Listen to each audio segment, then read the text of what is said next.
Rakul, right? There's so much I want to ask you, but I'm going to start with asking you about something which a lot of us speak about very passionately, right? Pay parity. And it's something which has started again, Priyanka Chopra spoke about how for the first time in her career she got paid at parity for Citadel, right? And she also mentioned that it is the first time in 22 years that she even considered, or her agents considered, it was okay to ask. And there was, it happened to be a boss at Amazon who's the woman who said okay to it, right? There is a lot of nuance, and I know there is economics to this conversation. But what are your thoughts on it, and you've had a very, very successful, for people, outside of Bombay, we may not be aware, but she's had a phenomenal career down south, Telugu, Tamil. I might be missing out a few languages, but she's done it all. In fact, the second part of that conversation, and anyone else can join in later, is that your first, I think, debut Hindi feature was in 2014, Yariya? Yes, right? Yeah, that's right. And then your next one was with Monisha in 2019.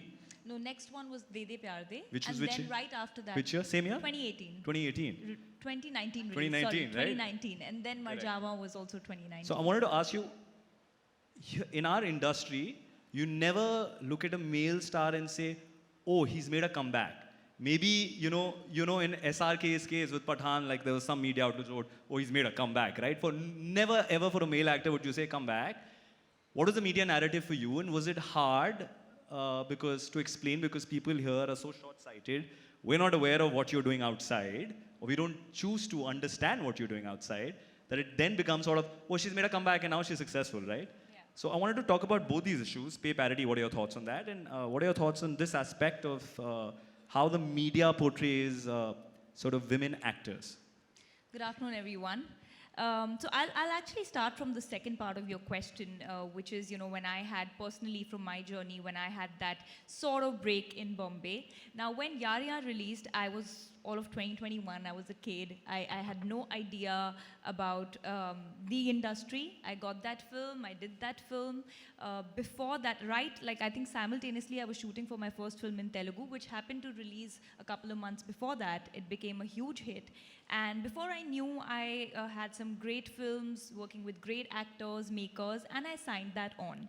Because my belief always was that you don't give up good work coming your way to find more work, and I also didn't see any harm. I was so naive. I thought these guys have called me when I was in Bombay, so when they want me, they'll also call me. So that was the belief that I started with. Now, when I did come back here, and it was a very difficult choice to make at that point, because I was doing some of the biggest films, and then to tell to myself that you have to leave some sort of a stardom and fan following, and then move to Bombay and sort of start from scratch, because there's been a gap. Yeah, start afresh. But that was exciting for me. It was a fresh playground, and yes, there were a lot of people who were familiar with my body of work, but there were many who weren't. And yes, the media narrative sometimes does bother you, because in those 5 years, I'll be honest, in those 5 years, I possibly didn't have a break. I'm some 43 films. I've done some 43 films by now, and thank you. So to them, I couldn't say anything. How do you can't pull up everyone and tell them, hey, I wasn't sitting free, but this is how my journey was possibly working designed. more than ever. Yeah, and possibly it was designed, and I'm so grateful that it happened this way, because I had grown to know myself, my craft, learn about the industry, have more experience, and be prepared for Bombay, which is a much more competitive space. So by the time I came here, because during Yariya, I was really young and naive and I didn't know anything. So all those 4-5 years, 6 years of work and experience that I had in the South Indian industries, that made me who I was. The discipline that I learned from there, the kind of work ethic that I picked up from there, it was amazing. So when I came in here, I was like, I just shut an ear to that conversation. I was like, people will see my work and let the work speak for itself. So I think a lot of times it's not about just this conversation, but many a times there could be media narratives and more actually many times than reality, you know. So there could be a media narrative, but sometimes you just choose to not answer and not get affected and let your work speak for yourself. And I think that's what I did at that point. And coming to the gender pay parity disparity, this is a very difficult, there's no one answer to this actually, you know, and I have a very different opinion on it. I feel when Priyanka Chopra said what she said, she has become a global icon. You know, she is someone who has the ability to pull stars to theaters. So I feel what really needs to happen is that your pay needs to be decided on how much crowd you're truly pulling to the theaters, as opposed to what gender you are. Wonderful, wonderful. I think that's more important, because when we stop questioning and having these questions and conversations about pay parity based on man or woman, then the scenario will change. I think what's important is, are you creating good content? Is the audience excited to see your film? Whether you are a male actor or a female actor or a character actor, whoever, you know, if you are attracting audiences, you should be paid, and there needs to be some sort of a proportional math to that, but not on the basis of gender. Absolutely fair. May I just add something to this, Nakul? So, you know, it's absolutely incredible that after 22 years, Priyanka Chopra achieved that pay parity. But I feel like this question needs to be looked at with a wider lens. And it again comes back to the issue of representation. At Prime Video, we had partnered on this report called O Womania about women representation in films. And about 150 films and series were surveyed that launched and released in 2021. And while we've made great strides, but the insights were astonishing. There were only 10% women in HOD positions, of the 150 films. Not one film edited or directed by a woman. The fact that women had 25% less screen time, talk time in the trailers of the films. That half of the women who were featuring in the films and series were not even on posters of those films. We need to work at that. We need to increase that. And while the camera doesn't know whether the director behind is a woman or a man, the eye is different. You know, the way a scene is shot is different. While the pen doesn't know whether the handwriting is a woman or a man, the way a scene is written, the way the camera would hold on a woman's expression, instead of a woman breaking down, the restraint that a woman captures is very, very different. And that is why representation matters. And that is why it's imperative for us to keep the doors open and intentionally work towards that. So wonderful. I think intentionally work towards it. I want to add one point. Sorry, I know we're running out of time. You can see time's up there.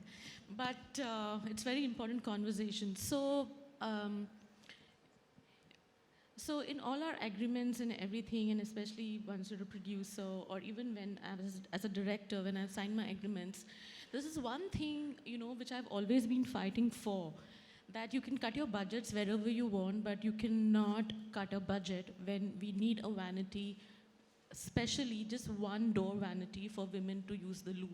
And this is mandatory in all my shoots. And now, by now, like everyone knows about it. So it's like, okay, she's there. We need one vanity now, because it is a problem. I remember going and using loos, and I don't know where all, we always used to keep one bike on standby, and any production guy or any assistant director, whoever was there, we would say, okay, there's a break time, let's just quickly go find the nearest restaurant, and we would have kept that restaurant for the whole day, saying that we would be coming here using the loo and coming back. And because we are in a country where we'll be shooting in smaller towns or anywhere, and loo is a big problem. Toilets are a big problem in the country, especially for women. So this is a mandatory thing right now, is that if I'm shooting, I need a loo. Doesn't matter, whether it's a makeup woman or a hair woman, there has to be one door vanity for women to use the loo. And it has become so much that now that vanity has sanitary napkins, it has sanitizers, it has everything. It's become like a little, hotel bathroom where you have everything there. So this becomes a mandatory for us. And that's how I think we as filmmakers, we as storytellers or producers or whatever we call ourselves as, are responsible to keep changing the way we address women in the media industry, including how the media writes about us. I cannot be called as anyone's wife after making so many movies, or I cannot be called as anyone's daughter, or so and so. No, we have to be called ourselves, and everyone is usually responsible. Every man and woman in this country is usually responsible for how they push their women out there to make sure that they stand out and they shine. Absolutely, yes. Thank you. I think these are very actionable points which both of you shared. And I think you can talk about pay parity and all of that, but like what you guys are doing at ground level is what really matters. And I think what you've done with the loo has also made men more hygienic. Men need to wash their hands and be slightly more hygienic, and I think it'll just cut through all genders. Time's up, but I don't think our time's up here because I think our time has started and now will always be. Before we sort of close this, I have a couple of thoughts in my mind. I'm going to leave them to you, and please, like whoever feels like joining. I know, Aparna, you do this at Prime. You have a women's collective, first women's collective, Maitri. What do you all feel about creating a network of safe space for young women filmmakers, writers, directors? And what I really personally want to understand is how can sort of male allies be more supportive of this change? And also, is there enough support from men in the business? That's one part of it. And the second part of it, there's a lot of work now because of streaming. It's great. But has that changed your original aspiration in any way of why you came here? Yeah, so just parking these two thoughts, and whoever would like to take a go at them. Well, I think I'll add to, I'd like to say something about the change in aspiration. I mean, when obviously the streaming pattern has changed, and when I decided to be an actor, you obviously have the big love for cinema and you want to see yourself on the big screen, and that's the dream that you live. But I also feel that with changing times, keeps changing the technology and the consumption patterns and the viewing patterns. I mean, there was black and white cinema, and then came colored cinema, and then now it's reached your homes, and there's the series pattern which is being consumed. So I think we also need to, yes, of course, you do feel that you want to be on the big screen, but I think both the formats have their own pros and cons and reaches completely different sets of audiences. I think the beauty about the entire OTT streaming is that you can make long format shows, tell stories which you can't concise in 3 hours or 2 hours for a screen. And I think it just creates so much more opportunity for people to work, for directors, actors. So I think it's just a new space. It's not that one space is going to take away another, but it's just like a newfound love now, to be able to tell newer stories. Maybe, this was for dance and song and singing and, all the glamour, but if I want to do something hard-hitting, I've got this. So I think both can beautifully coexist, and yeah, it's a newer aspiration. No, absolutely. I'll take the second part of your question because Rakul's beautifully articulated what OTT and what films can do. How can men be our allies? I think just listen. It's taken us a very, very, very long time to just enter through that door into the room. Listen to us. Allow us that space to just speak. I remember this one time a colleague of mine could come, in my previous organization, couldn't come for a long time. And, all of us were sitting, and we asked her what happened, and she said, well, my child was unwell, and my in-laws had come. And the male colleagues who were sitting alongside started doing, and she goes again. Yes, she will. Because nobody has heard her for a very, very long time. Nobody has heard her stories. Listen to us. Just include us. Just be there for us. See us. That's important. And if I may, I just want to add one more thing, because we are talking so much about women power and change and empowering women. I think, we've always, in the recent past, we've been talking a lot about feminism and saying, women should be feminists. But I think the real change, the true change will happen when we see men promoting feminism, when we have men as feminists who believe that men and women need to be given an equal space to work, grow, achieve, and flourish. So I think all the men out there, this is a request to you that let the women in your, push the women in your life to be feminists and be feminists yourself. Just listen. Absolutely. I just want to quickly add 20 seconds of just my reflection on what both of you just shared. You're absolutely right about listening, and I take great pride in being a feminist, but only very recently, I've been reflecting a lot. I think post-pandemic is just, like, you slow down and you reflect, and I've realized that whilst I think I am a feminist, I noticed myself, so I've been married to my wife about 10 years now, dated her for 9 years before, so we've literally grown up together, had a partnership, seen each other through, wanting to figure out what we want to be to kind of getting there. I realized after a point, I started completing what she was saying, and in my head, I thought it was out of love, and I know what she is saying. But at times, I didn't understand that I didn't let her complete and finish her thought. And she didn't want a solution, she just wanted to finish her thought. That's when I realized that I'm not a feminist, I'm a work in progress feminist. And I feel it's imperative that men like us realize that all of us must learn every day. So this conversation just hits home. It's something I'm taking back. But yes, please, Monisha. Just one last thing. All the women on the next International Women's Day, which is a man-created concept, can we all take the day off completely, disappear, do what we want, and let the men handle it for a day, or just a day? I have a feeling on the 9th of March, they're all going to be very appreciative of us. Yeah? Hallelujah. Sorry, there was one question, I think during one of this film release, or I think recently. Not recently, this was during BKB, and I was asked that, okay, if you're working all the time, who takes the children's homework? And I was like, the father. or some subjects I don't understand. So anyways, I'm not going to take the homework. So, these are the kind of questions which need to change. And the day in a room where the woman's voice is given equal importance in terms of saying and acknowledging that, what she's saying is right, and we need to go ahead with it, is what changes.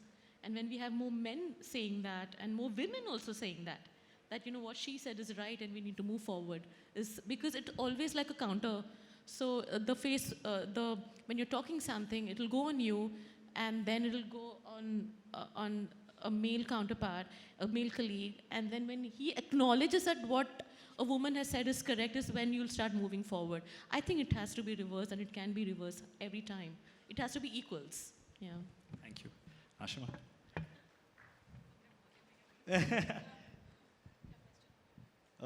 दोनों सवाल थे. एक तो था कि with the rise of streaming, has that changed your original aspiration? From the little I know of your career, you started in 2014 with a film. You eventually went down and did a lot of youth television, and then you came back with a beautiful film, Mrs. Chatterjee versus Norway. So has streaming, like the rise of streaming, which has also been wonderful, changed your original aspiration in any way? And the second question was about how can men be better allies, and if you have any sort of advice to all of us in the room, please. Well, men should take out the money, they should give the money and say, yellow picture banao, because films cost money. But yeah, that's just a joke. But aspiration-wise, I came here purely single-mindedly to become a director, and I did everything that would get me closer to that place. And then television, which is run by women, came to me, and I just absolutely loved it. Because, you tell stories, and you have to work fast, or वहाँ पे directors are, by the minute. अरे ये 2 minute का director है, 10 minute का director है, 15 minute का director है. इनके 20 minute. हाँ, so these are all challenges that you have to face as a director, and I loved it. And then, of course, I came back to doing. Of course, then I became a mother, which itself was a very, which was a question that you had posed to me actually, which. This industry, you enjoy working so much that sometimes you forget also that there is a biological clock that is ticking, and you better hurry up if you want to have children, because you're traveling from location to location, you're shooting, you're amidst all these stories that you want to work with and tell. So वो एक hushed conversation रहता है amongst the female filmmakers and female producers, and everyone is hushly talking. तुमने अपने eggs freeze किए क्या? Don't rely on this. Guys over here are like this only. So just you first freeze your eggs and then you do your career. So ये सब चलता रहता है background में.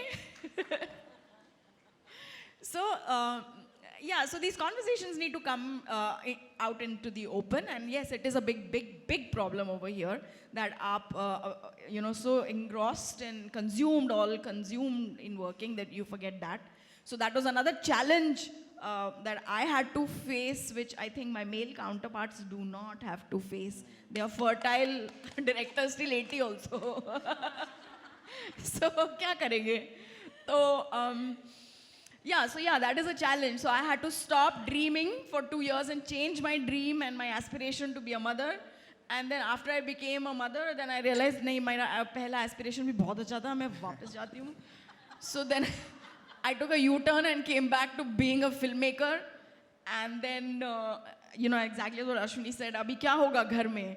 मतलब are you going to be a mother? Because when you go out of the house, especially being a single mother, so then there is nobody in the house for the child. तो फिर क्या किया? So then, of course, then nannies happen and everything happens. So these are problems that our male counterparts do not have to face. We have to face it. And yeah, of course, we don't want to face the problems, but yeah, we've overcome so much. ये भी एक challenge होता है. So yeah, so aspirations are every day new dreams are coming. Oh, wonderful. Thank you for sharing such a human story, Ashima. Thank you. And I'm being flashed that time's up card from there. I have, and that side also, oh shit, I've just. Yeah. Yeah, listen. So I'm a man, so you can show that to me. That's okay. I won't feel offended. And whilst we are at that, I also want to acknowledge and say hi to prolific filmmaker, Monisha Advani's brother, Nikhil, right there. Hi, Nikhil. Also a filmmaker. But Monisha Advani's brother is what I would like to say, right? So, I don't think you guys got that. Monisha Advani's brother, Nikhil. Thank you so much. Thank you so much, you wonderful trailblazers, champions. It's such a pleasure and honor to share the stage and learn and hear your insights. And I wish we had more time, but to more rooms like this. And thank you to all of you for staying here in spite of this being a post-lunch session. Thank you, man. May all of us just stand up and give a round of applause to these wonderful filmmakers we have amidst us.